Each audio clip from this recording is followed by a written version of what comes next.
Hi there, I'm Sian Reeves. Welcome to Who Cares? This is a YouTube channel for you, real people and professionals, to discuss caring, a chance to be listened to and to be heard, to share some small victories, some little wins. 600 people a day are leaving their work to become carers. 1 in 5 of us are doing over 50 hours a week of unpaid care, which equals £184 billion a year, which is a whole other unfunded NHS. Who cares? I do. Today I'm talking to Suzy Moy, who is a retired business analyst and chartered accountant. Hello, how are you? Hi, I'm fine, thank you. Thank you so much for giving up some time today, because, as we were talking a bit earlier, it sounds like every day there's a list of tasks to do. Can you explain? You've got your husband and your parents that you're looking after, haven't you, at the moment? Hi. I have my husband, Mike, who is now a full-time wheelchair user, and we're both 63, and he has found that he was born with cerebral palsy, originally walked on crutches when I met him, but has now transitioned to a full-time wheelchair user, but has some complications. He has a lot of back issues and is really struggling with his mobility now. I also have, my parents live about a mile away. My mum unfortunately has got Alzheimer's. I was going to say early stages, but I don't think it is anymore. It's getting a bit more advanced. My dad had a stroke 2 years ago, and he's okay. He's okay mentally, but he struggles physically now, has to use a stick, but is effectively my mum's full-time carer. And as they live a sort of mile away and they're 86, I'm their main support, really. So, yeah, life is quite busy. And are you still working, or have you retired now? No, I had to stop working early, really, because I used to work from home. I was very fortunate, but I had a very busy job. So I would be sort of stuck at the desk from 8 till 6, and it just became more and more difficult because Mike's needs became more. And, you know, you can't always fit that around meetings and stuff. And then with my parents, their needs have become more. They won't really have carers. My dad's of the impression that he needs to care for my mum on his own, which is challenging in a way. And obviously we are going through a process, or have been going through a process, really since 2020, when Mike's health declined. Unfortunately, it's not a linear decline. It is a fall off a cliff, level up for a while, fall off a cliff. So we're really now at the stage where I've been managing up till now, but really what I'm finding, so we've had a lot of help and a lot of equipment from occupational therapists and that, and we were fortunate, we were able to get some work done in the house to make wet rooms and that. So Mike at one stage was able to shower himself on his own. That's becoming less and less possible now. He can't properly dress himself. He can do as much as he can, but it takes him about 2.5 hours. Yes. So, you know, and when I'm really busy, he will, but, you know, it's very hard to watch someone take all that time when you know that you could help. So, for instance, before this, I've done 2 or 3 lots of washing, I've got some food ready, I've showered him, I've cleaned up all the wet room, I've got him dressed, I've emptied the dishwasher, you know, and so it goes on. A lot of it is just, I've done the bins, you know. And yourself, you've got yourself yeah, I've got myself up. And fed. And showered, yeah, I've done our breakfast. So, really, I manage because I'm so organised. But I've had some health challenges as well. I mean, last year at the gym, I had to literally be carried home because I'd hurt my knee. And they said to me, "Do you want us to get you an ambulance or take you to the hospital?" I was like, "No, I've got to get home. I've got to get home to my husband." Yeah. So I wheeled myself around on a office chair for about a week because, Wow. I can't not Be do well. things. No. Um, And this is serious, isn't it? Because what about you? You know, you have to be in tip top health, and it's almost like you best not go to the gym in case you hurt yourself, yeah, because you've got to look after Mike and your parents. yeah, and I mean, I have been going to the gym, and because I've had a lot of stomach problems, so I've now been on an elimination diet and eating really healthily, which means I have to be controlling that as well. And I've found a few things that are making me ill, but I'm really trying to concentrate this year on getting myself as fit and healthy as I can. I've been on a weight loss journey, and so because I really can't afford to be ill, when these bugs that were going round, I had one of those, and Mike had a new air mattress delivered, so I had to make the bed, and I had to because it was delivered, and I had to Do it. do it, but it nearly killed me. So it really, when you're juggling so much, you just being well is Primary. key, really. Do you It's worry really, about that? Do you worry about your own health and how you're going to keep managing? yeah, I do, because did have breast cancer in 2015, Wow. and I've just had I get a lot of allergies and have a lot of, and if I'm not well, I mean, I'm manic, but I can't. It's not like I can say I'm going to bed for a week. I can't, Yeah. because you Or even know an hour. yeah, I've got to keep going. I mean, when I'm really poorly, I don't go to my mum and dad's, but then I worry about not being round. And one of my sisters who lives a couple of hours away, is trying to come down more, but she normally comes down every fortnight for the weekend and does as much as she can. But it's just, even though you're not going round there or not, it's just the worry, really, that do they need anything? I mean, I do I do technical stuff for them, so for their That's computers and helpful. Yeah, because of yeah, doctor's all that sort of appointments and all stuff. that. I don't do much physically. Well, I suppose like yesterday I went round. It's like, can you take this upstairs? Can you do this? I don't do lots, but if they need anything done, it's me that's doing it. And now my dad can still drive on the island, but he won't go off the island. So if there's any hospital appointments or that, and then it becomes a juggling act, because if it's early, Mike will stay in bed. But if it's not, I just have to get him up, get him dressed, get him fed, and then go. So it Yeah. it has been a bit of a challenge. What do you think you can do to try? Because I think this is a battle for all of us with our parents, to try and get them to get some help. I mean, how do we go about this? Because mine are the Well, same.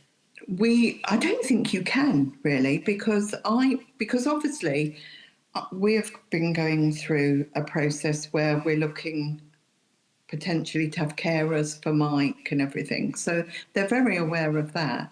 And every time I have a phone call, because every time someone comes through the door, they immediately say, "How are you doing? How are you coping?" I've recently had carers assessments, and they immediately say, "And do you care for anyone else?" And I explain what I do for mum and dad, and they say, "Well, can we get them a carers assessment?" So I raised it with dad on Sunday, and he said, "Oh no, I've got to look after mum," but realistically, he's not going to be able to for that much longer. They have a cleaner, they have a gardener. I help them with their shop. I use Ocado, and they go on, choose what they want. I get everything ordered and get it to them. And then I try and help to go around there and unpack it. But, we spoke at the weekend because my mum's not eating so well at the moment. And, I made dinner and I said to my sister, I feel quite guilty that I'm not cooking for them more. But obviously, mum they always used to come round here a fair amount, but mum doesn't want to do anything now. She just wants to stay at home. We can't go round there because Mike's wheelchair won't go through the door. So I think that's one of the issues, is that even when I'm not doing anything today, I've done a lot here. And then I was speaking to you. And I've been round to mum and dad's for the last 2 days. I saw them Saturday and Sunday. So I'm trying not to do the everyday thing. Yeah. But the challenge is I feel guilty. Yeah, guilt is a massive thing, isn't it? Yeah, and I have a little dog and my mum loves to see her. And my sister said to me at the weekend, you can't go round it. Obviously, if they need something, but you can't keep feeling guilty if you don't go round there. She said, because you're doing so little for yourself at the moment, you'll just have...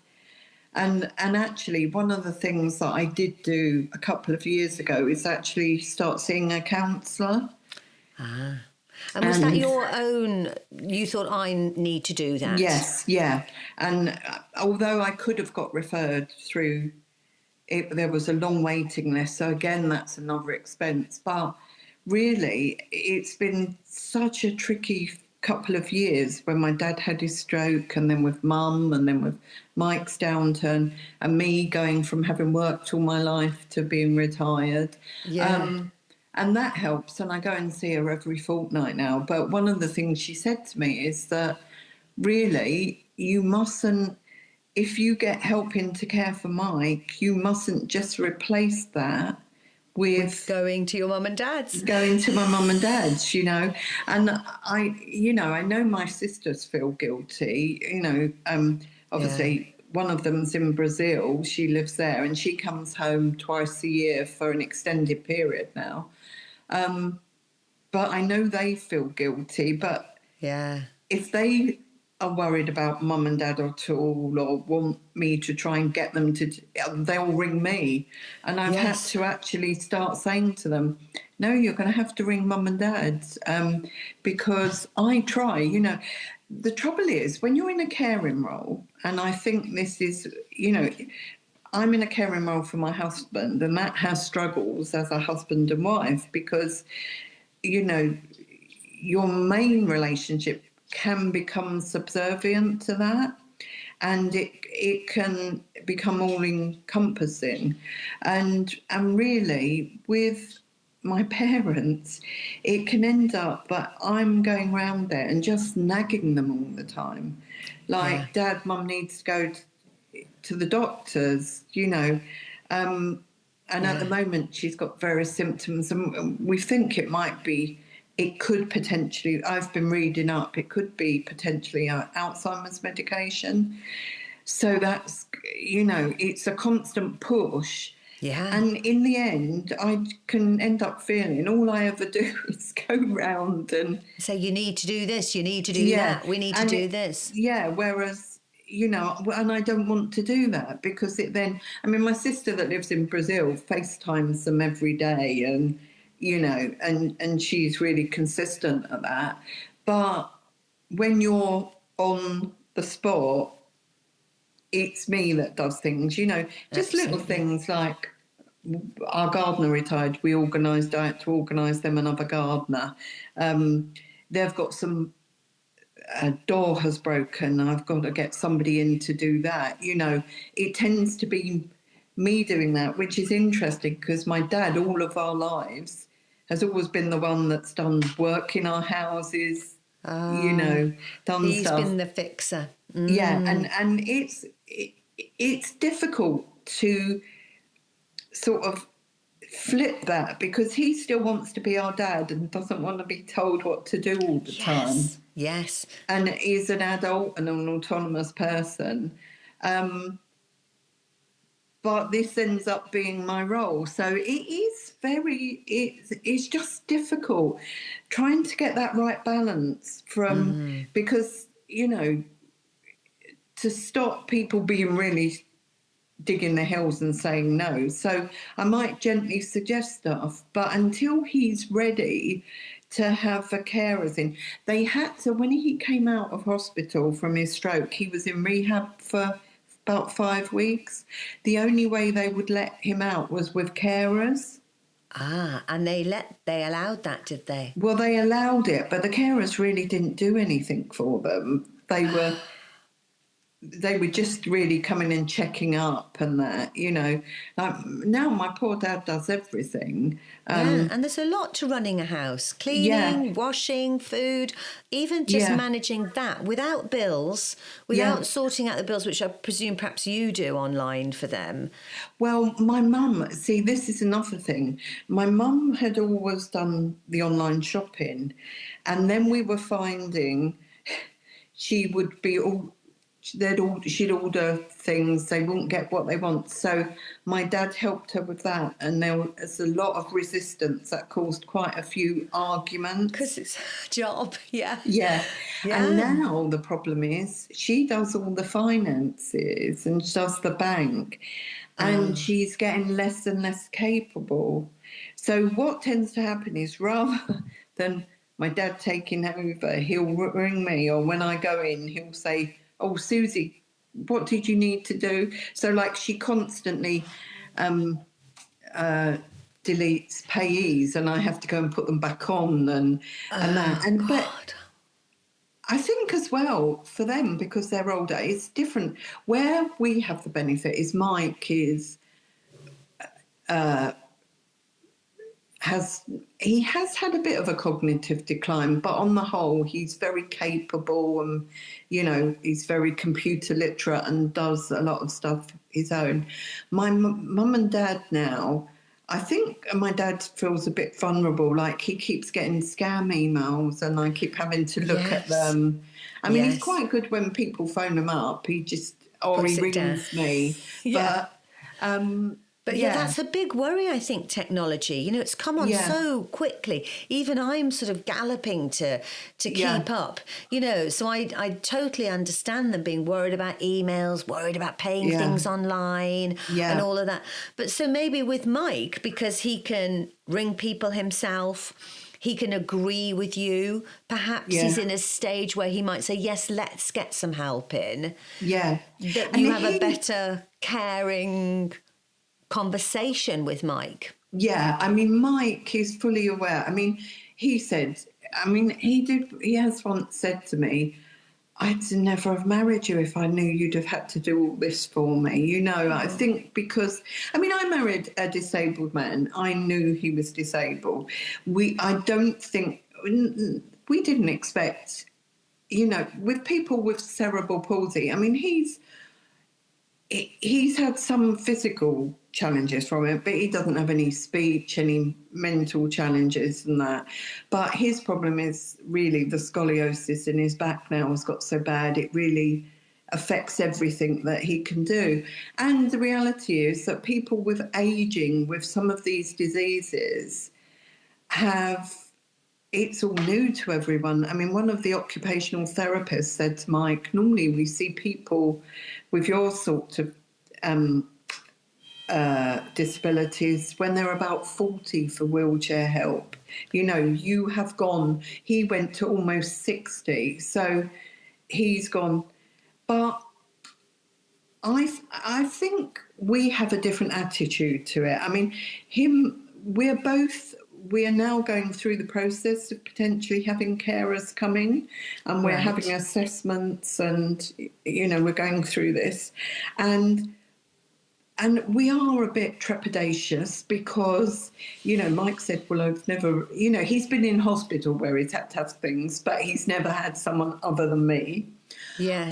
I'm also feeling, I'm going to have someone in my house, and I I suppose it's a bit like my dad saying he needs to look after my mum. I kind of feel like that, I should be looking after Mike. But the reality is, as we go on, we are going to need more help just physically, because Mike is really quite disabled now in terms of, we don't see it so much, but other people do when they come in. So even though we are accepting of it and are actively pursuing it, there is always still that little, ooh, what's this going to be like? We're going to have somebody else come in. And in fact, they offered us carers every day. And I said to Michael, it'd be really nice to have a break. So we're going to Yes. have sort of 5 or 6 days a week, Yeah, But and maybe every other, or maybe just mornings. yeah, well, it will just be mornings. We've just said mornings at the moment Yeah. because, and but this is where I have to be really careful. And if someone's doing that, I then don't have. I shouldn't take that time and just go around to my mum and dad. I can't Yes. fill in that time because it has been quite stressful on me. And obviously, I had to get some sort of mental health help. Thanks for listening to Who Cares with me, Sian Reeves. I'm talking to Suzy, who's a retired business analyst and chartered accountant. If you're enjoying listening to Who Cares, please subscribe. And if you want to get in touch and share your story, please do. I'd love to hear from you.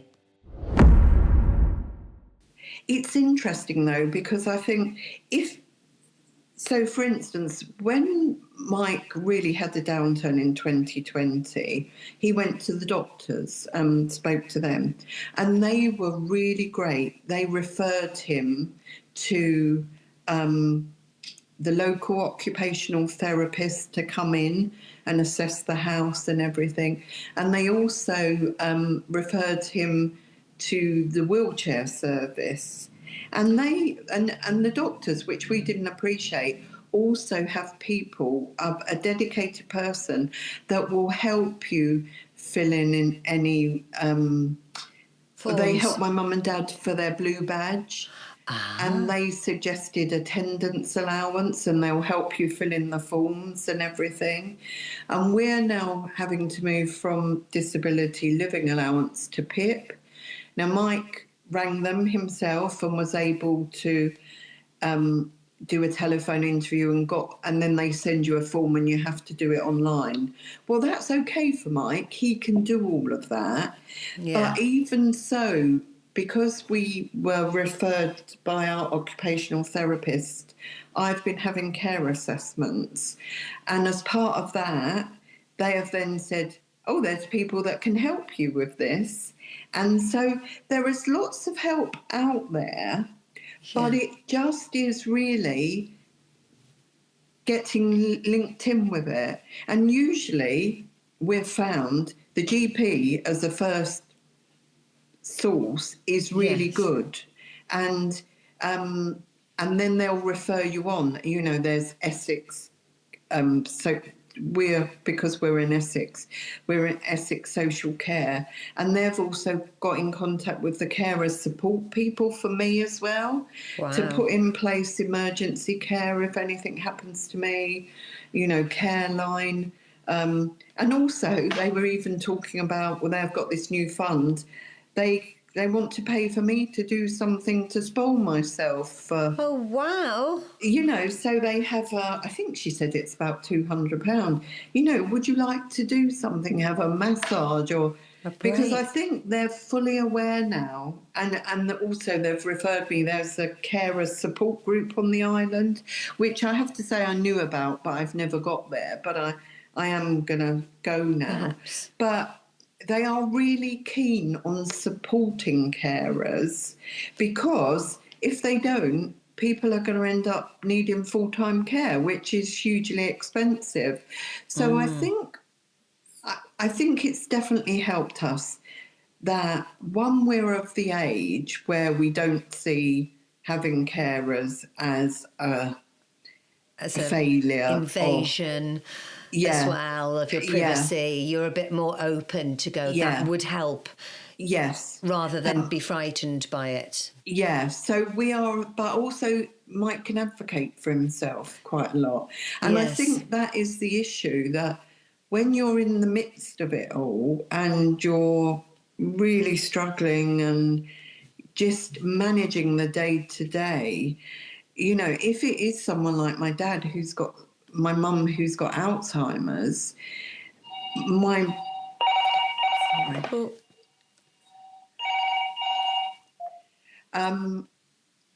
they they can't advocate for themselves. You've got to do that. And I'm noticing with my dad that all of that is really challenging for him because he's not in the best health. yeah. My mum will constantly say, I'm not going to the doctors, I'm not going to I'm not going to Check that. up. Yeah. And, and he's having to try and make her eat every day, Yeah, even that small thing of 3 meals a day is Yeah. exhausting, I Yeah. imagine, for Yeah. him. And it is. And, and then of course he has us. We go around there and say she needs to eat more. Yeah. And the reality is he knows, he feels guilty because he can't get her to. Yes. And then we're going around and reminding him. So I guess I'm in two separate situations really, because with Mike, because He can do he it mostly, and you can yeah, discuss it with him, and you yes, have reasonable conversations about, yes, would you mind this? What do you think? Shall we have yeah, 4 days? Shall we try it out? And yeah, then if it doesn't work, don't do it. You're having a proper, reasonable chat yes, about it, aren't yeah, you? and we have quite honest conversations about how we feel, because sometimes, and this is where we're sort of, for instance, I was going to the gym in the morning, getting us up, have breakfast, get Mike sorted and going. But then I was coming home and finding out I was exhausted. And Yeah. then at the same time as I'm trying to get him finishing showered, get dressed and everything. And that became a real pinch point because he feels guilty because I'm tired and I'm having to do it. I think, oh my God, why am I having to do all this? And Yeah. although we're quite honest with each other, it's still hard to say, this is hard for me. And, because you Yes. don't want the other person to feel guilty. Or bad if you snap at them. You don't Yeah, want to snap just because you're tired. I mean, yes. do you think you've been really lucky then with West Mersey Healthcare, that they've just managed to refer you to all these new things that now you and Mike can talk about? I, Or th- or do you think you should, have you Googled all this and found well, new we, things that you we, needed to do? I think we were lucky that they referred us to the wheelchair service, because that was great. That got him the wheelchair and everything. The wheelchair service, he had also gone to the neurologist at the hospital. So he got linked in with the neuro rehab team, who have tried to get rid of him a couple of times, get him off their books. But Get rid? How can they even do that? well, they just say once they've sort of serviced you, is that. But so we have been really lucky with them, because Mike pushes quite a lot. He has rung them. He's rung the wheelchair service and said, I'm struggling with this wheelchair. They rebuilt his wheelchair as his needs change. So I think initially the nurse at the GPs referring us was really good. Right. And even before then, we did have Essex occupational therapists out, and just to look at our house and do an assessment on the house and everything. It kind of is, once you get linked in with it, that then you really do have to take advantage of it. Now, And you have to push that along yourself, which yes, requires your effort, doesn't it? yeah, and I think yes, that's where it's really great that Mike can do that. He will just ring them and say, "I've had a downturn," and actually they've really. But what we don't often see, because we were managing on our own, is we don't see quite how disabled Mike is. Right, and you haven't seen his progression really. You've Yeah, I just mean, dealt with it. we've kind of dealt with it and we do know, but then I think people come in and go, oh my Oh, goodness, you know. you're in a And different stage now. yes, Yeah. and I think when I've been talking to, very recently, within the last month, perhaps 2-3 weeks, to the when I had the carers referral, and they do start saying, well, what do you do? And I tell them, and they do ask questions like, well, when do you start, what do you do for yourself? Yeah. um When do you read a book for half an hour? When do you have yeah, a shower yeah, or a bath where you can yeah, relax? yeah. And it, then you begin to think, because I mean, my sister inadvertently said, and she didn't mean it like this, but it's the way she said it. I said about what I do for Mike, and then everything around the house. She said, oh, we all do that. And I'm like, yeah, but you have a partner who does Bits a of big, it. and Mike really can't do anything now, I mean, he can ring people and organise stuff, and that is great. But physically, he can't help me with the bins. He can't, he doesn't Dishwasher, cook. He washing, doesn't, cooking. yeah, any of that. And so I'm not, I think, I find that it's because I'm quite organised. Like I get up in the morning and just do things. Like I do them, and that's how I survive. So I'm really lucky. I've been relatively healthy. I can do that, but it doesn't take it off of your mind that you haven't got the backup and that Yeah. everyone's relying on you. And I think somewhere in the back of your mind, that is always there, Yeah, and that that's is the always strain. an inherent pressure or an inherent stress that you perhaps don't even think about or take on board, Yeah. but that is just there with you.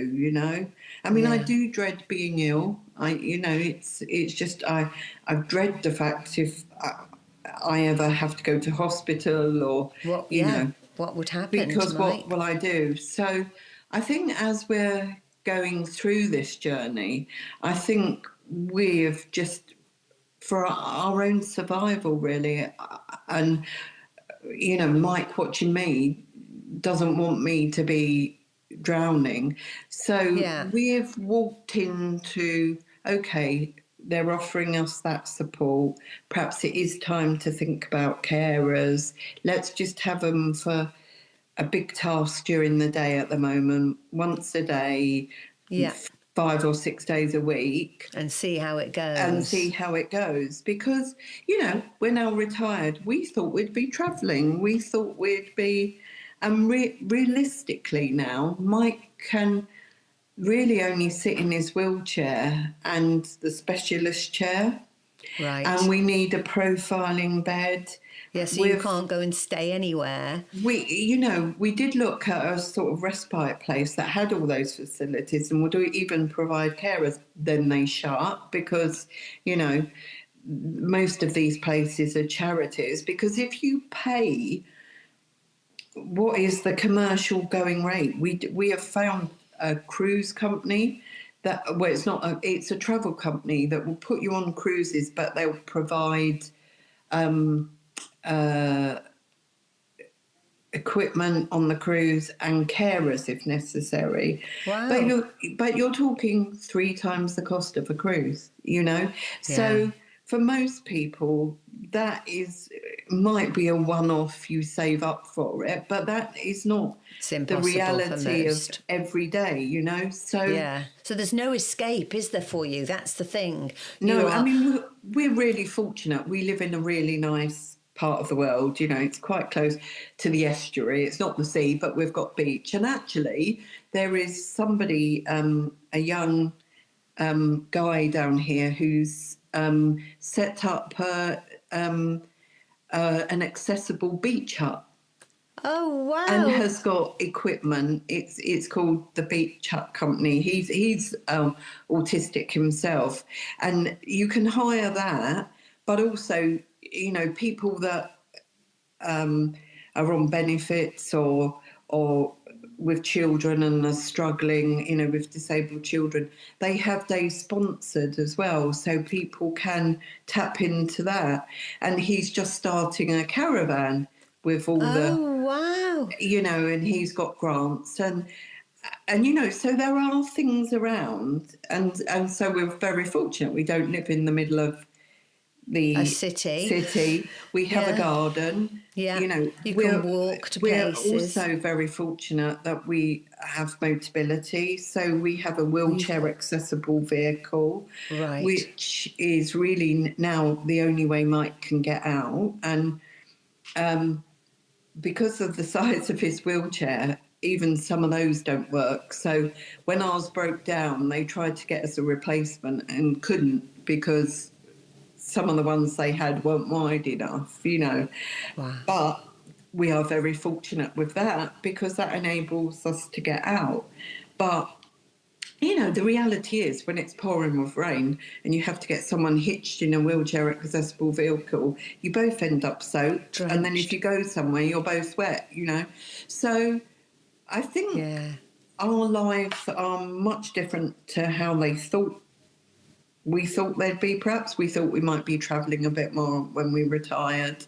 But I think you just have to have the mindset that we are where we are now. We're Yeah. very fortunate, and you can't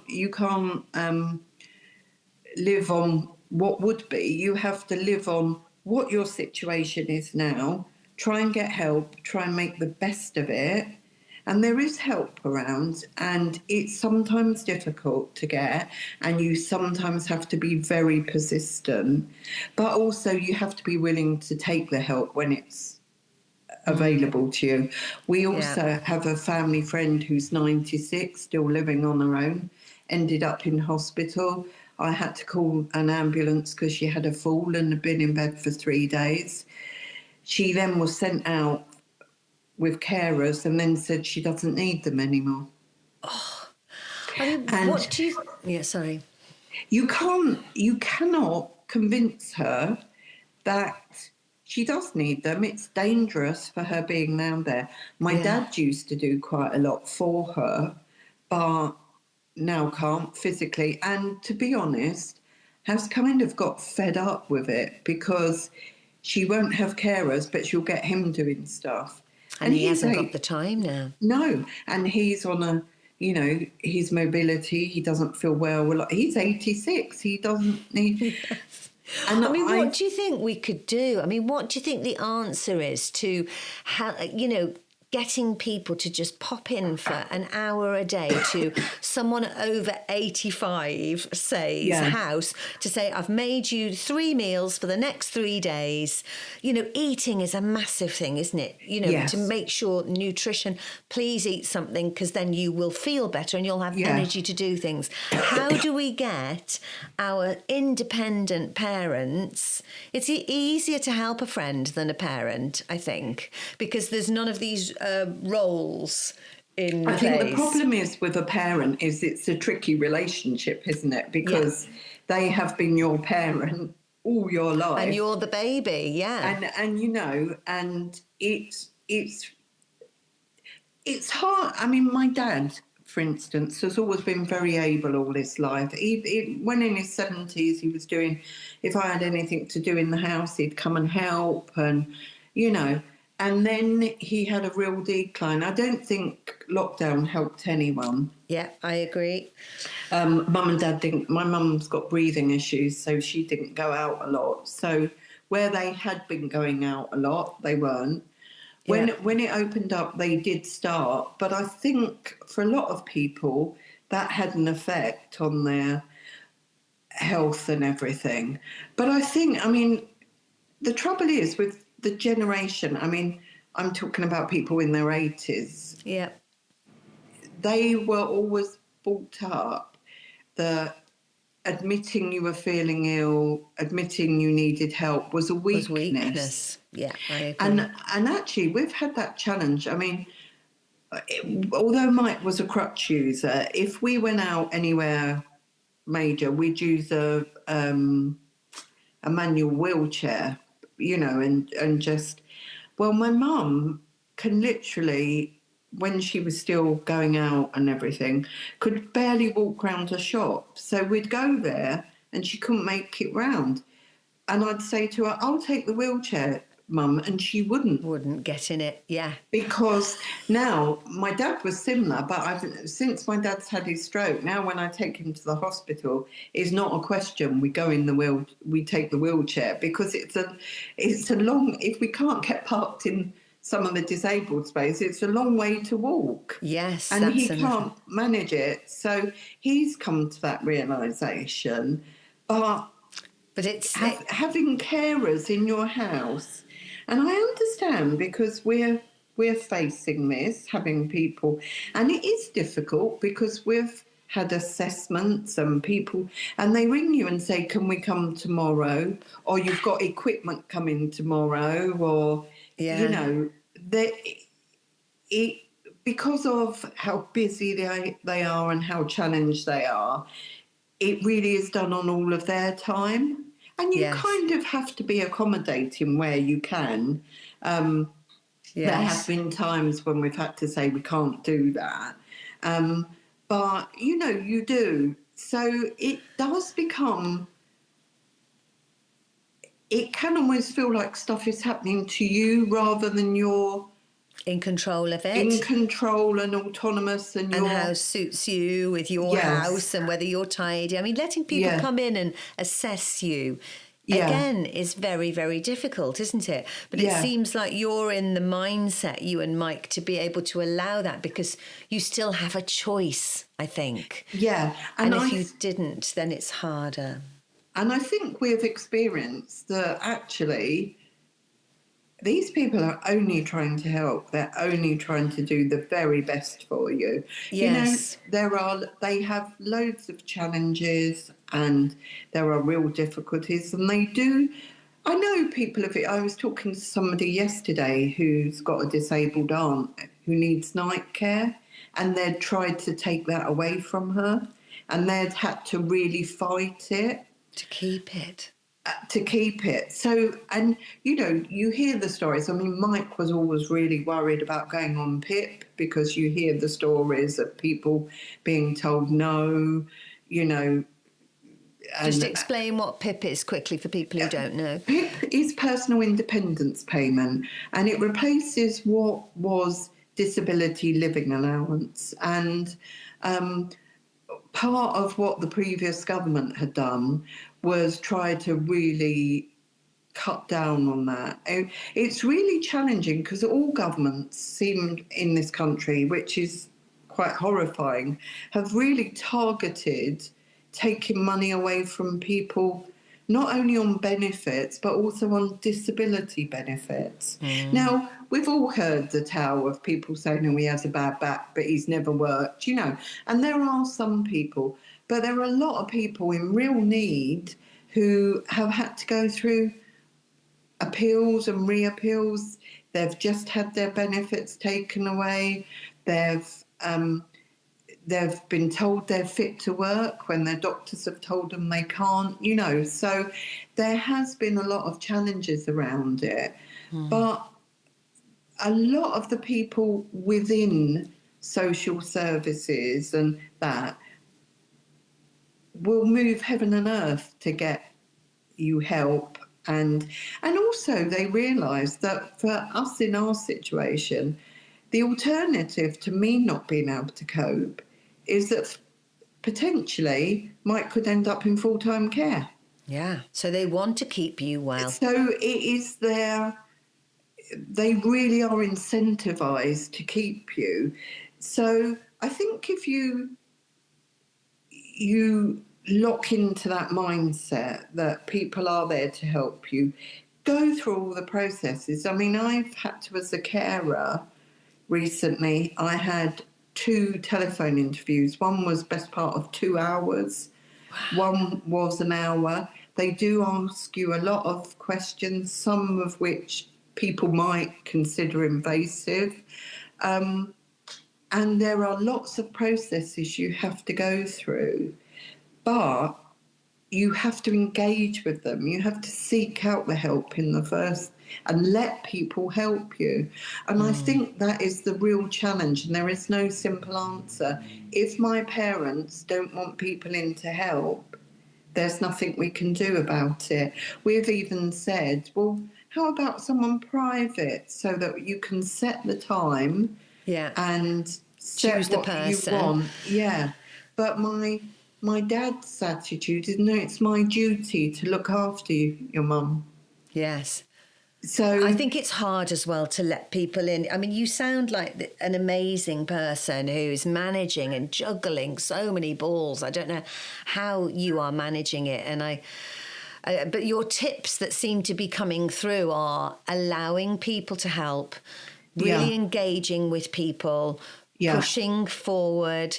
You know, you're in this brilliant position with Mike where you can still talk to him and get his input. Yes. So therefore you feel you're not putting it on him. So it's a joint decision. It's a choice. Making choices are healthy. And as you said to your dad, you know, our older people, all we can do is offer, can't we? Yeah. And if they say no, then we know there will be a problem further ahead. But we just have to go with that, I think. Because you can't force them to have anybody around. No, and it's everyone's own choice. You know, at the end of the day, slightly different with my mum, because with her Alzheimer's, you do have to take more of a role because, you know, there may be some cognitive where someone cannot make correct decision for themselves. But with my dad, he's an adult, he can do that. And at the end of the day, if any of this is frustrating, you do have to look at it, I think. Are they safe? If they're safe and it's their choice, then there's no, although you can try and gently persuade, there's no conversation to have. I think if they're not safe, then that's a different thing. But if you've done everything and you feel that they're okay, then you have to leave it quietly and let it. Suzy, it's been amazing to talk to you. It really has. Well, thanks. It's been really interesting to talk. But I would definitely say to any of your listeners, you know, if you're finding challenges of where to go to help, always go to your GP and ask for them to get people, you know, refer them to occupational therapists to come and have a look at your house or any services you need, because once you're linked in, then you can get help. But it's a really difficult, and I am sure a lot of people would look at the challenges we're dealing with them and deal with them in a different way, and that may be okay for you. I think one of the things that's been hard learned over the last couple of years for us is that you can only do what you can do, and feeling guilty all the time, which you end up doing, is not helping anyone. There is no right or wrong way, you know, it's just do your best. Take your care of yourself. Yes, and I hope you take them up on their £200 offer of a treat for yourself. I will. I mean, I felt really bad because I was like, well, that money could go to something else, but I think it's well spent. If they keep you well and they keep your mind well and happy, then you can continue to be this amazing person that you are.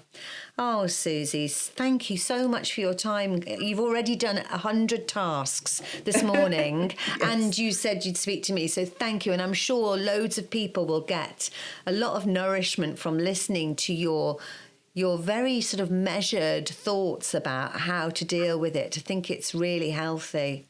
Well, I just hope it helps because, you know, I'd like people to perhaps miss some of the bits that I had to go through to get here. So, I'd love to think it helped one person. I think it will. Thank you. Thank you so much for talking to me today. It's been a pleasure, Sian. Thank you, Suzy. Take care. Okay, thanks. Bye. Bye.